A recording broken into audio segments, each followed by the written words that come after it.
ആറളം ആദിവാസി പുനരധിവാസ മേഖലയിലെ block 11-ൽ plot number 114-ൽ താമസിക്കുന്ന മായ സനിലിന്റെ വീടിന് നേരെ അപകടകാരിയായ മോഴയാനയുടെ ആക്രമണം. വെള്ളിയാഴ്ച പുലർച്ചെ 3 മണിയോടെ നടന്ന സംഭവത്തിൽ വീടിന് മുന്നിലെ ഷെഡും വീട്ടുപകരണങ്ങളും ആന തകർത്തു.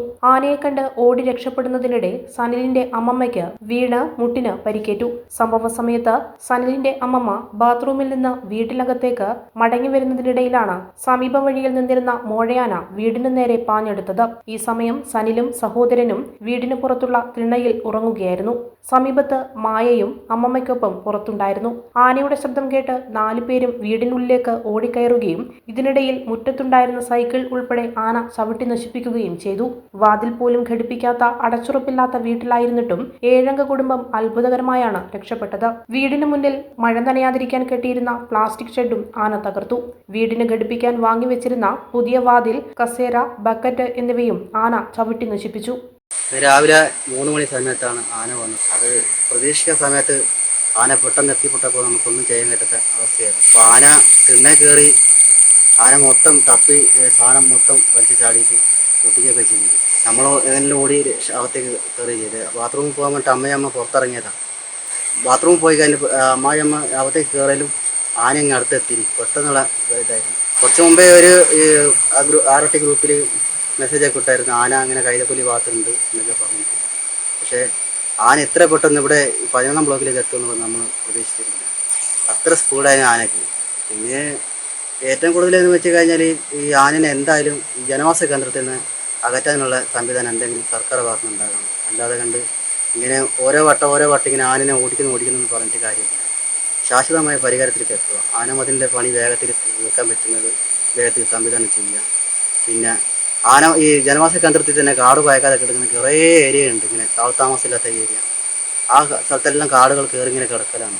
ഈ ഇവരെ ഓടിച്ച് നേരെ കയറി പറ്റുന്നത് ഈ ആന ആ കാട്ടിലേക്കാണ്. അവിടുന്ന് കുറേ കഴിയുമ്പോഴത്തേക്ക് തുരത്തുന്നെന്ന് പറഞ്ഞിട്ട് കംപ്ലൈൻ്റൊക്കെ ആക്കി ലാസ്റ്റ് ആടുന്ന ആനനെ തുരത്തുന്ന സമയത്ത് പിന്നെ ആന തിരിച്ചു വരുന്ന ഇങ്ങോട്ട് തന്നെയാണ്. ശാശ്വതമായ പരിഹാരത്തിന് ഫെൻസിങ് ഇട്ടിട്ടുണ്ട്.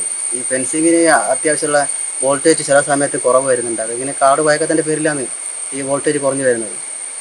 പിന്നെ അത്യാവശ്യം വോൾട്ടേജ് ഇടുന്ന സമയത്ത് ആന അക്കരെ കിടക്കുകയും ചെയ്യുന്നുണ്ട്. അതേപടി മരമെല്ലാം പറിച്ചിട്ട് ആന പിന്നെയും വോൾട്ടേജ് കുറയുന്ന സമയത്ത് ആന പിന്നെയും തിരിച്ചിങ്ങോട്ട് കിടന്ന അവസ്ഥയാണ്.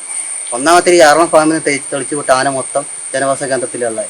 ഈ ആറളം ഫാം ഇപ്പോൾ നിലവിലുണ്ടല്ലോ, ഇപ്പോൾ പ്രശ്നം അത് വഴക്കിയിട്ടില്ല. അത് ഇഷ്ടം പോലെ കാടുള്ള ഏരിയ ഉണ്ട്. അതൊന്നും വഴക്കാതെ കിടന്ന ഇഷ്ടം പോലെ ആന പ്രസവിച്ച് ഉള്ള ആനയാണ് ഏറ്റവും കൂടുതലുള്ള ആന. ആ ആന ഒന്ന് കടക്കാതെ ഇതിൻ്റെ പേരിലാണ് ഈ ആന ഇങ്ങനെ പെറ്റി ഇങ്ങനെ പെരുകുന്നത്. എൻ്റെ ഈ മോനും ഇപ്പം ഈ ഭാര്യയാണ് അവിടെ താമസിക്കുന്നത്. അപ്പോൾ നമ്മളിന്നലെ രാത്രിക്ക് വന്നതാണ്.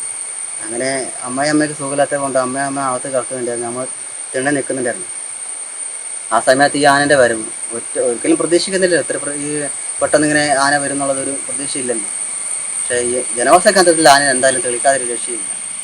അതേ അവസ്ഥയാണ് ഇപ്പോൾ നമ്മളെല്ലാം അനുഭവിക്കുന്നത്. RRT സംഘം സ്ഥലത്തെത്തി ആനയെ തുരത്തിയ ശേഷമാണ് പ്രദേശത്ത് സ്ഥിതിഗതികൾ നിയന്ത്രണ വിധേയമായത്. സംഭവ സമയത്ത് സനിൽ, മായയുടെ പിതാവ് ശശി, മാതാവ് പുഷ്പ, സനിലിന്റെ അമ്മമ്മ, 2 സഹോദരങ്ങൾ എന്നിവരടക്കം 7 പേരാണ് വീടിനകത്ത് ഉണ്ടായിരുന്നത്. ആറളം മേഖലയിൽ നിരന്തരം ഭീതി വിതയ്ക്കുന്ന അതേ മോഴയാനയാണ് ഈ ആക്രമണത്തിന് പിന്നിലെന്നും നാട്ടുകാർ പറയുന്നു. തലനാരിഴയ്ക്കാണ് വൻ ദുരന്തം ഒഴിവായതെന്നും അവർ ചൂണ്ടിക്കാട്ടി. കഴിഞ്ഞ 2 വർഷത്തിനിടെ ബ്ലോക്ക് 13-ലും 10-ലും വെള്ളി, ലീല, അനീഷ് എന്നിവർ ഈ മോഴയാനയുടെ ആക്രമണത്തിൽ കൊല്ലപ്പെട്ടിരുന്നു.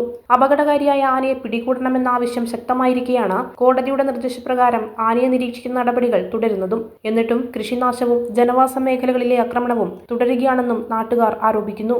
ആറളം മേഖലയിൽ ഇതുവരെ കാട്ടാനയുടെ ആക്രമണത്തിൽ 14 പേർ മരിച്ചിട്ടുണ്ട്. വന്യജീവി ശല്യം കുറയ്ക്കാൻ നിർമ്മാണം ആരംഭിച്ച ആനത്തടം 3 വർഷം പിന്നിട്ടിട്ടും പകുതി പോലും പൂർത്തിയാകാത്തതും പ്രതിഷേധത്തിനും ഇടയാക്കുന്നു.